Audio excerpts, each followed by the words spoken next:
নমস্কার বন্ধুরা, চলে আসছি আজকে একটা খুব সাধারণ রান্না নিয়ে।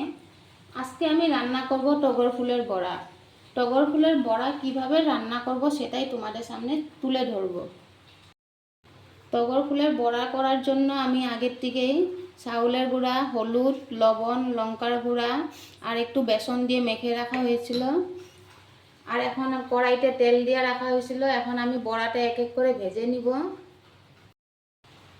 তেলটা গরম হয়ে গেছে, এখন আমি এক এক করে বড়াটা ছেড়ে দিব।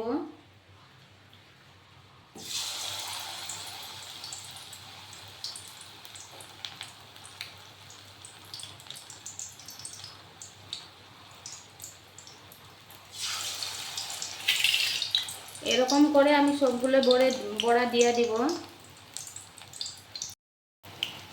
এক পাশে ভাজা হয়ে গেছে, এখন আমি আরেক পাশে ভেজে নিব।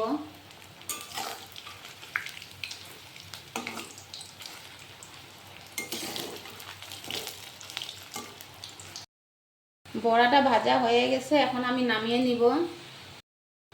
এই যে আপনাদের সামনে রেডি টগর ফুলের বড়া। ভালো লাগলে লাইক, কমেন্ট, শেয়ার করবেন। চলে আসবো আবার একটা নতুন রান্না নিয়ে।